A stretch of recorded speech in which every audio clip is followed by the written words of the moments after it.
If you've been around the Kirby community for a while, you'll know how much the characters and lore matter to people. If you've been around my channel for a while, you'll know my many problems with it. But you'll also know I love when Kirby games take the actual story seriously. Games like Return to Dreamland and Forgotten Land do a great job at presenting their characters and making you feel attached to them, for the twists at the end to hit as hard as they do. So that begs the question, what is the best Kirby story in my opinion? Which game tells this story in the best way while delivering a compelling gameplay like no other game in the series has before? Well, game might be pushing it, but I believe there's only one answer to that question. This is the story of two conflicting ideals. An old knight beloved by his crew, set on fixing the world, and his apprentice, fighting for the freedom of its people. This is Revenge of Meta Knight, the greatest Kirby story.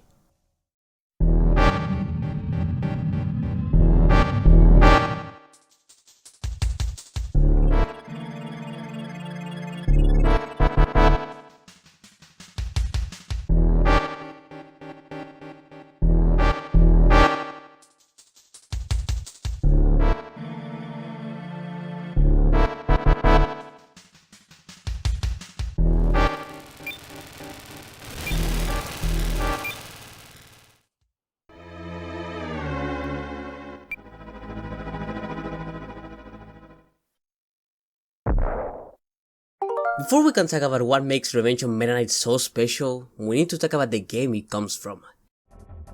Kirby Superstar and its DS remake, Superstar Ultra, are very unique compared to every other Kirby game. Instead of having one main story mode, Superstar goes for a bold omnibus style, having 6 different stories, all with their own unique style of gameplay and tone. To this day, it's a very controversial choice. For some, it's an opportunity to constantly keep the pacing exciting by throwing you in every single situation with different gimmicks, characters and gameplay styles, while also exploring ideas that normally wouldn't work at full games. For others, it makes the game feel disconnected, like it doesn't know what it is, so it just throws ideas at a wall in an attempt to please at least someone. For me, I'm someone in the middle. In most modes, while the smaller scale doesn't kill it for me, I could easily see these concepts expanded on their own full games. The only one that really feel held back by the smaller scale is Milky Way Wishes, despite still being the longest mode in regular Superstar. It feels too ambitious for its own good, with its main twist coming from a character you only see in one cutscene. This is all to say, Revenge of Meta Knight is the only mode in this game that I feel takes full advantage of Superstar's omnibus setup. By having it restricted to one mode, it leads to a more connected storyline where every minute of gameplay feels necessary for the overall experience. But let's not get ahead of ourselves. After looking at this chilling title screen, we can finally start the journey. Right at the start, Revenge of Meta Knight gets straight to the action. No sleeping under a tree, no sunny opening, nothing like that. The dynamic is set. Meta Knight, the max swordsman we fought in Adventure, has decided enough is enough.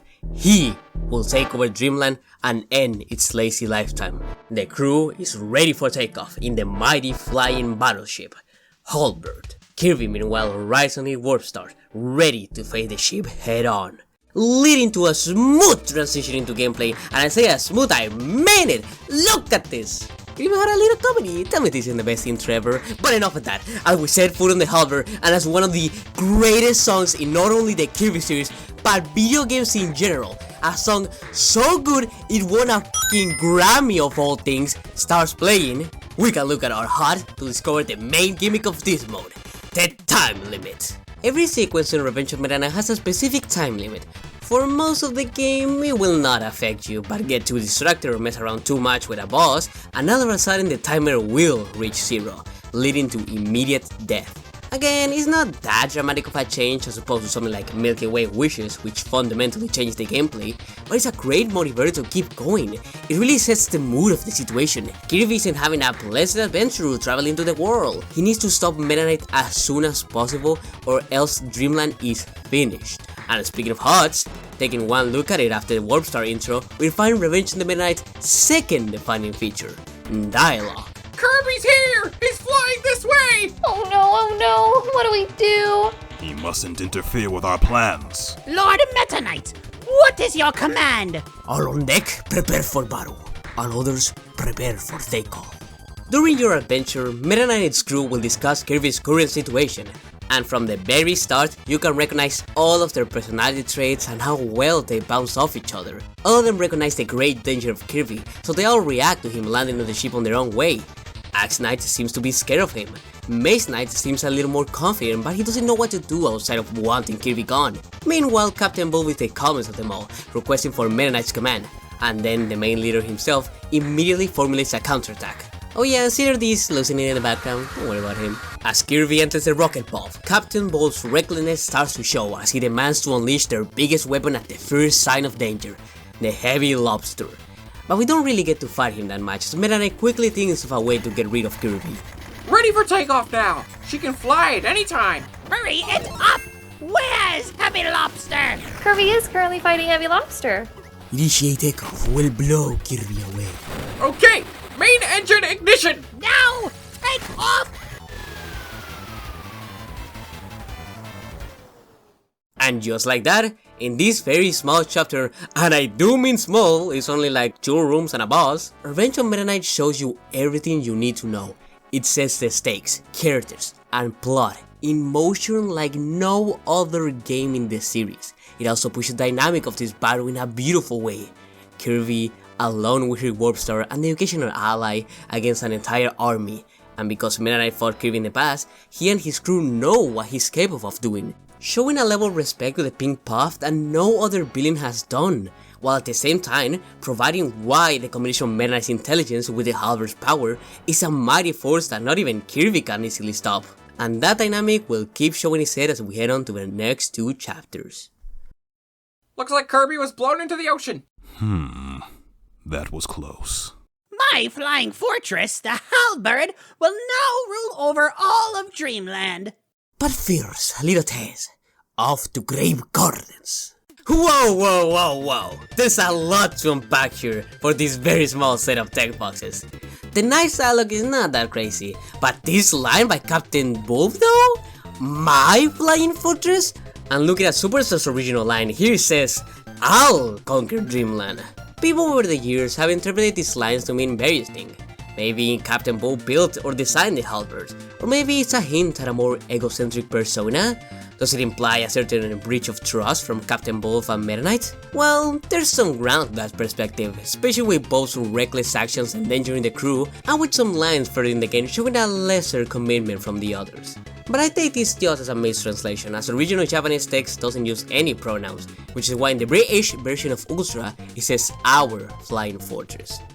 Mistranslation or not, I still think Captain Bull's true intention being deeper than the rest is an interesting idea, but one that I won't be interested in too much today. As for the second crazy line of dialogue, Meta Knight name-dropping Grave Gardens as their first location to attack is great. For those that don't remember, Grave Garden is stage 4 of Kirby's adventure. This makes so much sense in multiple levels. Meta Knight's first game was Adventure, so of course he would know where that place is. What's more, Grave Garden has city in the skies filled with airships, towers, and a whole palace, a great threat to the Halberd, so it's pretty clear why this would be the first target. But most importantly to me, it shows a level of world building that the series only barely tries to attempt in the future. We have on landmarks that are always consistent like Dreamland and Diddy's Castle, but bringing in a random place from a previous game without making a huge deal goes to show how for Kirby and everyone else, Popstar is not a series of levels, but their home. And speaking of that, we might as well be on Ice Cream Island or the Float Islands, because we wake up right next to the beach, in an area not too different from those levels. While chapter 1 was focused on showing us why the Halberd is such a threat, these 2 chapters here are remind us what we truly are fighting for. Dreamland. The song is calming, the path ahead is pleasant, and for any of you who have glunks, bleepers, and burritos, everything just screams nature, and yet, there's still this sense of tension. The timer's still going down, and the setting sound is a perfect backdrop from a main antagonist. The floating battleship is always looming in the background, getting ever so closer to its destination. Or at least for the parts that are outside, that is. as Kirby chooses to dive underwater for a safer trip to this lonely island with his warp star. And this is another incredible detail that not many people notice. Superstar's cutscenes are very short, and Ultras, while longer, go for more dynamic camera angles so it's not as obvious, but if we take a good look at this map, it's clear where everything takes place. Kirby lands here, and then exits here, so it's safe to assume how Kirby got from one place to another. Again, really small details, but everything adds up. But going back to the game, it seems the island isn't so lonely after all, as it's protected by the one and only. Ain't no way they got this bomb again. Okay, this isn't as bad as it seems. Phase 1 is almost basically the same as all the way back in Spring Breeze, but it was a pretty fun mix by dropping you down to fight Twin Woods. And this fight is pretty awesome, turning the simple Wispy Woods into a complete madness as you have to deal with both Wispies attacking you at the same time, plus it can also drop down Gordos that do massive damage, and Capillars which Kirby can't inhale. It becomes such an intense battle and so fun to deal in many different ways. Do you wanna focus on one tree and then attack the other? Maybe you can have an ability like Wing and try to take them both down at once. Or if you're playing in co-op, you and your buddy can split the work, each one fighting a different tree. It sounds like I'm exaggerating, and I kinda am, but this approach of handling a boss in multiple different ways will become a key element moving forward. By focusing on story level, Wispy Woods also work for the Remind of Nature narrative. While other boss is familiar enough, can be easily changed, and works as symbol for Dreamland's nature, so having him, or them, here works on multiple levels. But either way, after defeating Twin Woods, we hop on once again on the Warp Star to stop the Halberd once and for all.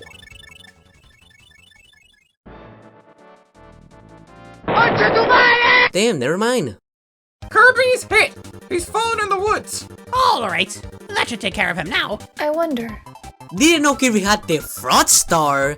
Aside from being really funny, seeing Kirby getting his ass blasted out of the sky, it also works on a narrative level that proves the threat of Halberd. It's hard to believe since from this moment on, the Halberd becomes the #1 sellout of the series, but the first 3 chapters in mode really go to show how powerful the ship truly is, and the fact it caught the Warp Star is shocking. The only one that did that before was Nightmare, and that barely lasted a minute before showing up again. Like yeah, it already happened before, but it's treated in much more impactful way that sets the stakes. And in the case of Kirby, it sends us to the forest where we need to take a different approach. So moving up a couple screens that once again propelled the nature narrative from the previous chapter, except this one stupid tag that suddenly makes Meta Knight's gold not seem that bad, we come across a double bunkers battle. No story dick right in here, just think it's a fun fight, and I love how you can use Hammer to find the secret path. But I will mention how this seemingly random wheel ability is important to the plot.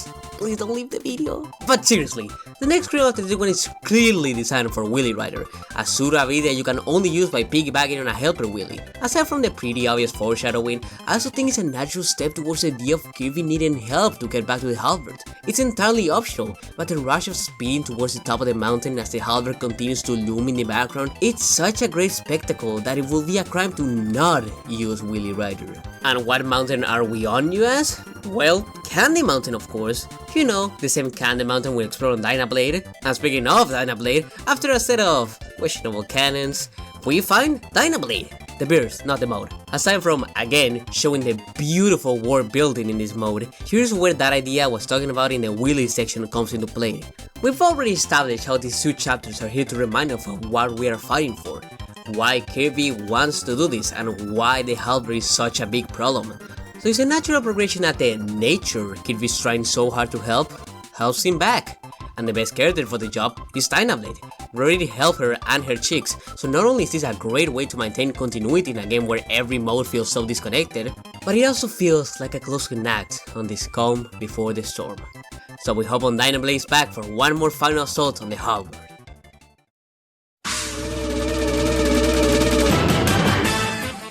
Dynablade has been shot down! But, Kirby is on the deck. Relax, we must handle this calmly. Listen, you lubbers! I want you all after that Kirby! While Dynablade didn't quite make it, she did give us one more chance to infiltrate the Halberd. And take note how easily it could take down Dynablade, because from this moment on, the Halberd will become the #1 fraud in the entire series. As we make our first couple steps and we use this launcher that I think is pretty neat, we're attacked by the Meta Knights. And they got quite an upgrade from the last time we saw them. They are now the strongest and healthiest regular enemies in the game, In Adventure, they will go down in one simple inhale, but here it takes a while. And even with copy, they take a bunch of hits to take down. But abilities in Superstar are way more powerful and flexible than the ones in Adventure, so it turns into a great combo fest for you and your helper. Overall, great fights. After some elevators that I swear to God are specifically handcrafted by Sakurai to piss everyone off, we arrive at this funky room. First, nerd alert, I recognize his background from Mario Bros. Z episode 9. I watched that episode before playing Ultra. It was like a flashback when I finally played for the first time. Just wanted to get that memory out there. I cannot be the only one that thought this, right? Anyways, this screen features two sets of rooms with star blocks as ground separated by a double mini boss battle of Puppy Bros and my worst enemy. If you drop down on the first set of blocks, you can find my guide Bounder and a sword ability essence. Nothing major, but if you drop on the right side, you can find a secret room containing some goodies and an invincibility candy. But my favorite detail is how the other characters react to you finding these secrets, with this dialogue implying Captain Ball was hiding this place from the others. But with that secret out of the way, we can get to the boss. Kirby is now approaching main cannon number 2. He'll be burnt to a crisp!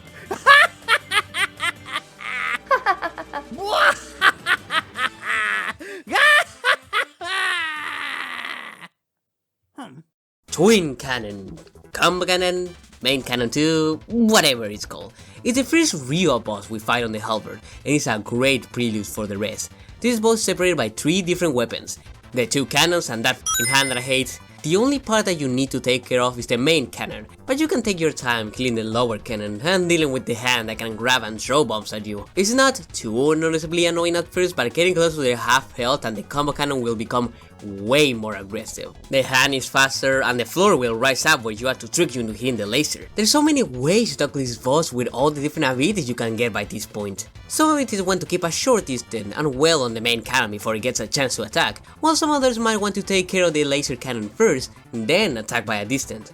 Couple that with the timer and you have a very frantic fight.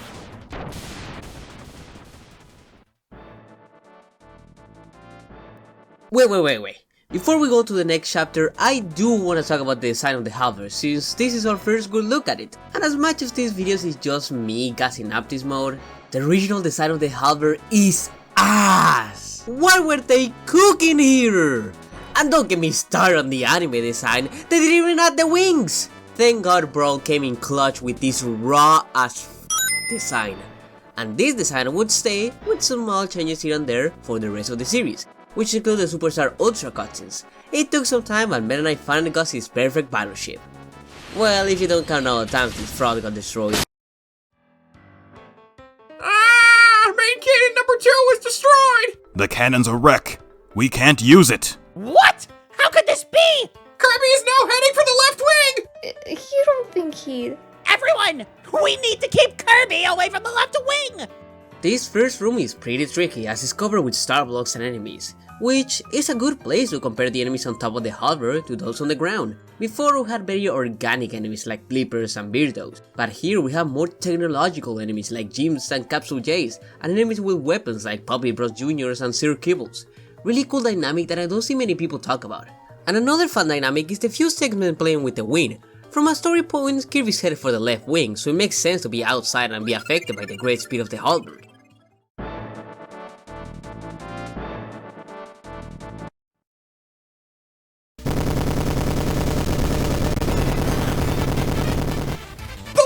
Is destroyed! Damage to 74% of the wing! Ah! We're starting to lose stability because of it. Retract the cells. Give more lift to the left wing. Hey, where's Kirby now? It looks like he's inside the cabin now. We got him on radar! He's in the ducts! What's he doing there? He's moving through the ducts now. Is he lost or something? Wait, I thought of something. And speaking of even more fun dynamics, this whole interaction is so fascinating to me. Kirby is often portrayed as this cute little uwu baby, while sometimes he flips up between controlling high-tech suits to him not being able to read. Revenge of Meta Knight shows us a very intelligent Kirby, all things considered. We already talked about the many routes and decisions he took during his time off the ship. But here we even get to see Kirby targeting specific weak points of the halberd. The cannon is the most obvious first target, since it's been Kirby's main problem before, But then going after the left wing to then enter the ducts to get to the other wing as fast as possible is some crazy stuff. But the fun comes from how the rest of the crew reacts to. Some are flabbergasted or scared, but Meta Knight quickly comes up with a backup plan while Captain Ball, in his reckless behavior, wanting to take Kirby down at any cost, comes out with another plan. But before that, if you ignore the door and decide to go up first, you can get to the secret armory. Aside from another neat interaction, I'll keep mentioning the secret room because it gives so much life to the halberd. It feels like an actual place. Okay, moving to the part people actually care about. Are we all ready? Are we really doing this? I know we'll regret this. Shut it! Now is our only chance to finish him. This time we will succeed. Heavy Lobster, away!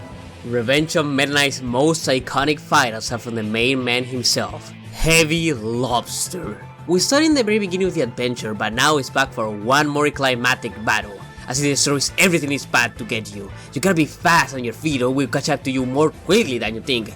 And once we get to the actual arena, Heavy Lobster, while not being as complex as the other fights in this mode, is still a really fun battle. It's a great showcase of the power of sound effects, visual effects, and music. An original Superstar, it's cool and all, but with his new team in Superstar Ultra, it's something else. Such a commanding and powerful presence. No wonder this team would then become sort of a main team representing the Kumasaki games. I swear Heavy Lobster combats like once, but his team is like everywhere. Going to the fight itself is nothing too crazy, but it can catch you a little off guard if you're not paying attention. The attacks are surprisingly quick, but my favorite one is this little goopy guy. He's just a little fella. But if you inhale him, you get access to the rare Paints ability. There's only 2 places where you can get this ability, and it's just a simple screen nuke that affects his respective bosses. For Heavy Lobster, it paints him red, covering his eye. It changes his AI to be more frantic and not being able to track you as well. It even comes with its own special interaction. Did I mention how much I like this mode?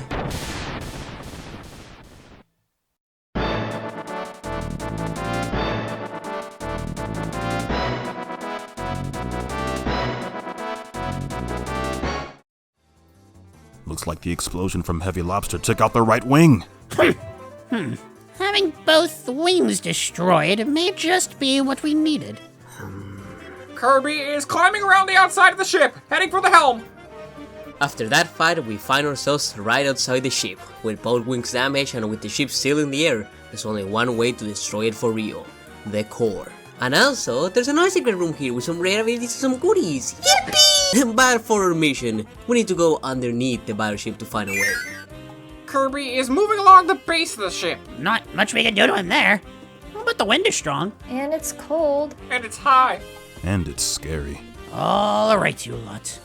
This screen plays around more with the wing, this time pushing us forward, which can be an exhilarating experience, especially with abilities like Wing and Jet really getting to use that wing for faster movement. But it can also be a nightmare as you need to break specific blocks to progress, and with Superstar's brutal pushback when getting hit, it can get pretty tough. Once actually in, we need to do some small puzzles to progress. The first is a very simple hit the buttons before the door closes.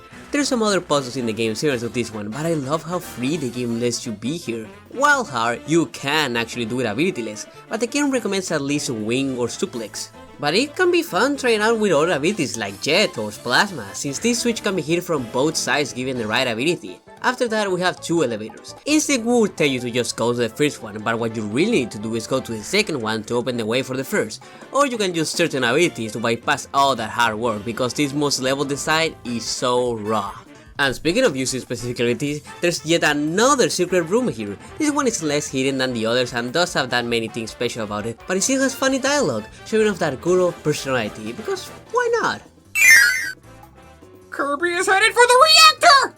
If we lose the reactor, this is all over for sure. Never fear. I don't think Kirby can do anything to the reactor. So long as a reflected laser doesn't hit the reactor, it will be invincible. Yeah! Don't even say things like that!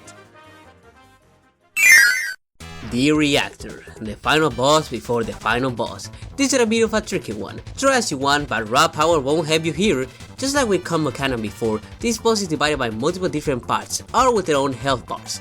But you won't get anywhere without this little guy. It will shoot a small laser at you, and if geometry is on your side, it will hit the core. While not everyone's favorite fight, this is one of the most unique bosses, not only in this game but the series as a whole. You have to bait the enemy to attack himself, and adding elements from Twin Cannon like the multiple parts, it becomes one of my favorite battles in the series. You want to stay floating in front of the reactor, but those fire gases can be a real pain, and the small cannon at the bottom can also cause some problems, so you can just destroy them. I don't feel it is as effective as with main cannons use since it takes so much longer, but you can do it. And I love having multiple ways to tackle a boss. And for the speedrunners out there, you can even time your hits to speed up the mini laser that goes up and down. After 3 hits, 4 if you have a helper, the reactor goes down, and with it all the wheelies that were powered on the halberd are now free. We will just assume the wheelies were just working there for their own power, because the thought of Meta Knight slaving civilians to power up his battleship, it's kinda crazy, not gonna lie. With the halberd on his last wings, going straight on a collision road with the ocean, as Kirby heads on to his final destination, we get one, if not the defining cutscene of Revenge of Meta Knight. All systems failing! Number 3 and number 5 edges are gone! We're junked. Nothing left to do but crash. We fail, but there's nothing we can do. Attention to all crew, evacuate ship immediately. The ship is done for! I gotta get out of here! I am escaping now! Don't think badly of me! So, now it's time for the rest of you to escape as well. I will stay until the bitter end! We should finish off Kirby, then all escape together. You're all about to perish. Do as you please. I'm sorry.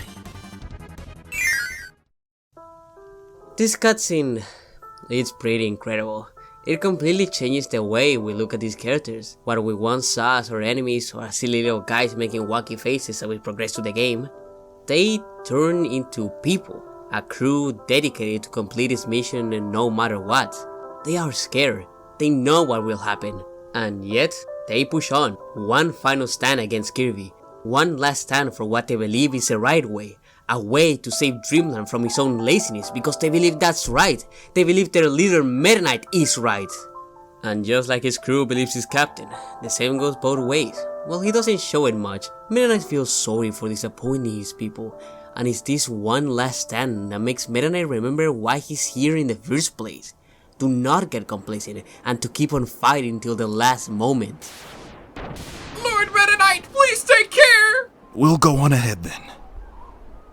So after defeating the Meta Knights once more in a battle that takes everything great about the first encounter and amplifies its greatest qualities into the smaller room and its use of 3 knights at once, we climb one more elevator to reach the helm of the ship for one final duel with the swordsman. This is the end. Kirby, come meet your doom. Heart races. Despite the dire circumstances, Meta Knight keeps true to the second part of his name as he places a sword in the ground ready for a fair sword-to-sword duel. Now, you could be an asshole and use a helper to keep your ability, which I really appreciate for something like the arena, but here, nah. Let's give Meta Knight the faithful battle that has been built up during this whole adventure.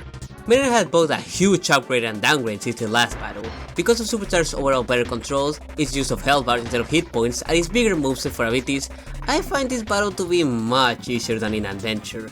I mean, in that battle you needed max health and have the reaction speeds fuck on. But that's not to say I think this fight is bad or anything like that. For one, there's been a huge upgrade in the atmosphere. The background having windows showing the sunset while having this rough metallic pause in between is a great set piece. And the theme, versus Meta Knight, is incredible. It took some time for this song to sit with me as it's not the flashiest or the most majestic piece out there, especially compared to other boss themes or even just other Meta Knight themes, but I've come to understand it as a perfect backdrop for this battle. What do I mean? Well, let's get to the fight itself. Meta Knight moveset is huge. Most of his iconic moves come from this game, like the unguardable Mach Tornado or the crescent shots that works as projectiles. His trademark defensive guard and quick slashes also make a comeback, and if you're not careful you might get hit by some of his biggest moves, like the huge tornado covering the whole screen or his dive that pierces through the air. With the intended ability of Sword, this battle becomes more than a simple fight, it becomes a poetic dance of death. Both you and Meta Knight hitting each other with quick strikes, maintaining a moving balance for area control, trying to get just in range for a punishing combo, while also far enough to react for any surprise attack. And this is where the music comes into play. Versus Meta Knight is such an imposing song as it constantly keeps you on your feet while also showing the slow and methodical pace of the duo. As the timer keeps counting down and down, second by second, getting closer to that zero, and as both you and Meta Knight get closer to defeat, the mixture of emotions and pacing that this song and battle provide, it's phenomenal. But there can be only one winner.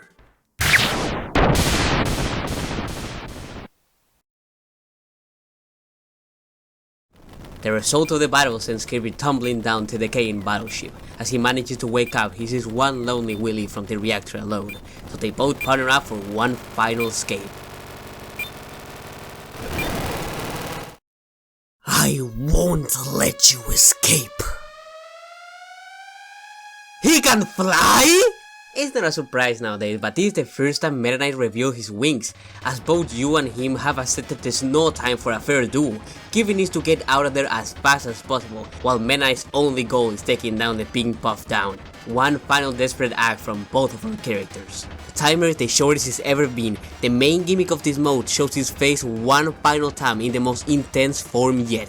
50 seconds of survival is all that we have. As Willy Riot pushes through the fire and pits, the perfect example of Kirby's helpfulness helping him back, and the perfect showcase for Superstars multiplayer. Meta Knight gives it all to keep up with the speedster, and he dashes through the sky just as fast as we ride, throwing projectiles or just straight up trying to bump to us. As we jump over those last few obstacles, and as Meta Knight tries desperately to defeat us, the timer slowly reaches its end. 5, 4, 3, 2, 1. If you have watched any of my content or take one quick look at the branding of the channel, you will quickly know what's going to happen and why I need to talk about it.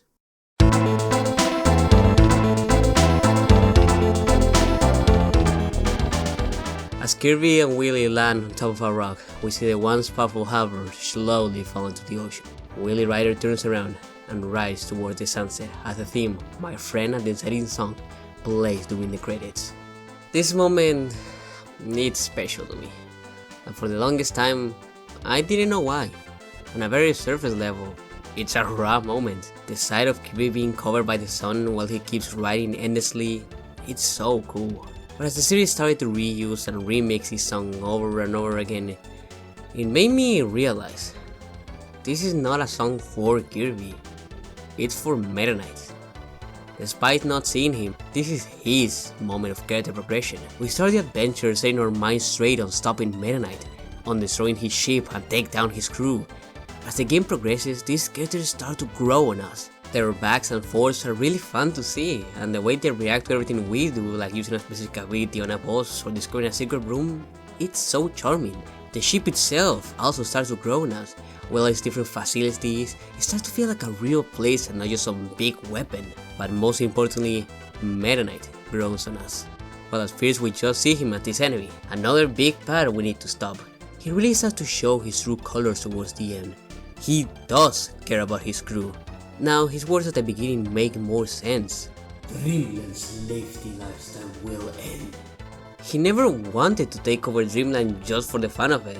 He wanted to fix it. In his view, he was doing the right thing. Even from his very appearance in Adventure, Meta was always secretly training Kirby. He knows not one person will be there forever solving every problem. He knows there needs to be a next generation out there. Maybe that's why he wanted to take over Dreamland, because he was too complacent, too relaxed, too weak. And maybe Kirby also knows this. Have you noticed how he never once does the Kirby dance? How in this very ending cutscene he doesn't turn around and celebrate or rest after a good day of hard work? All he does is keep riding into the setting sun. It's quite sad when you think about it. Kirby is one who knows not everything is like it seems. A greedy king can have a warm heart and a nice edge come from the one to protect its people. But he can't let Meta Knight get away with this. He also knows how wonderful Dreamland is. From its green greens to its bubbly clouds, Kirby loves his home, and he loves being lazy on his world, doing Monday activities like fishing or sleeping, so he can't let Meta Knight take that away from him or anyone else. It's a sad clash of ideals for both. Freedom versus safety. It's a debate as old as time, and while not directly saying it, I think this is Revenge of Meta Knight's core idea. and in this case, it's trying to show its case for why freedom is so important, whilst not diminishing Meta Knight's ideal. Kirby took down Meta Knight, yes, but he didn't do it alone. If Kirby never helped Dynablade before, he would never reach the halberd. If he didn't free the Willies from the reactor, he would never escape in time, and even going back, Kirby would never beat a Nightmare without Didi's help. So in a sense, Meta Knight was right. You can't just rely on yourself. You can't just sit there and expect everything to be fine. You have to put in the effort to protect what you love. But the reason Meta Knight lost was not because he was wrong in his intentions, but because he didn't appreciate what he already had. In this hyperfixation of preparing for the future, he didn't notice his present. Kirby is the embodiment of the here and now. Someone stole all the food in Dreamland? People can't have good dreams anymore?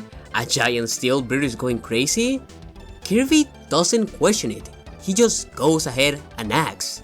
And that realization, that they both want the same thing but try to achieve it in different ways, that's the point of this song. It's not triumphant because Kirby defeated Meta Knight, it's not sad because we feel bad for Meta Knight, it's not a cute footnote to progress his character, it's like the rest of the mode, subtle but in your face. There's a lot you can take from this ending, and this song is a mixture of emotion that in my opinion has not been matched in the series. From this moment on, my friend, the setting sun becomes a recurring motif for Meta Knight, a mark of how much he has grown. Meta Knight now finally understands why Kirby is the way he is, and while he will continue to act in shadows for a couple more games, he now realizes how important being himself means. There's no use in trying to change how others act to follow your vision, but to rather let yourself be surrounded by the ones you love, and in return, they will change for the better because of you being yourself. Or at least, that's what I think. That's the biggest thing about this song and Revenge of Meta Knight as a whole. It shows you so much, it gives you so much character and personality, but you can dig deeper, and I love that. I would be remiss if I didn't even bring up Revenge of Meta Knight's direct sequel, Revenge of the King, one of the few modes that came exclusive with Superstar Ultra. It takes a lot from its original brother, specifically the live dialogue and the ending. But don't take this as dismissive of that mode, as I think it's amazing in its own story that it's trying to tell, but I feel like it misses some of the subtlety from Meta Knight. I know it wants me to feel, I know it does a great job at it, but I much prefer how the original does it. It's so intriguing to me.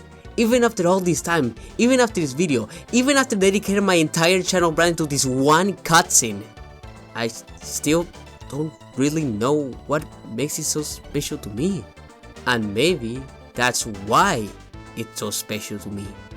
Revenge of Meta Knight will to show all its cards right in front of you, with multiple cinematic cutscenes, live dialogue during the entire campaign.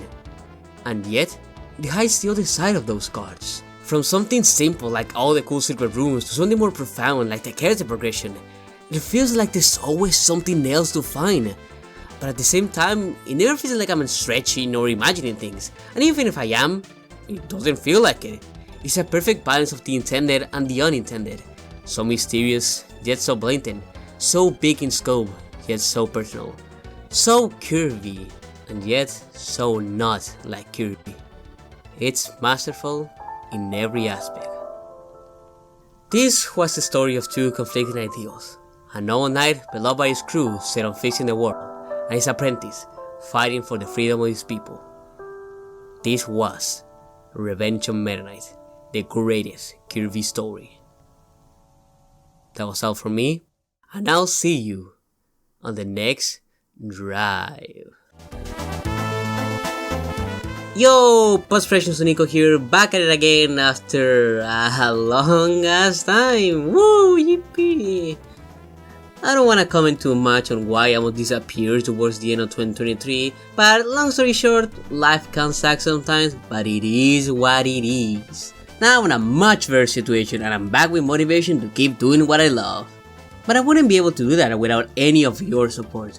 While it was a rough year, you all made it all worth it, and I personally think I did some of my greatest projects this year. So hopefully now that we are so back, we can make 2024 even more incredible. And of course, massive shoutouts to everyone who participated in this video one way or another. Their names should be scrolling during this end screen and all their socials are in the description. Please go drop them a follow or help them in any way. The collab aspect of this video were on very strict time limits, so I'm happy everyone pulled up to help me. Everyone here is the GOAT for real, for real, for real, for real, for real, for real. Well, don't wanna make this video much longer from what it already is. Had to delay like 50 times and I won't do it again. So, bye!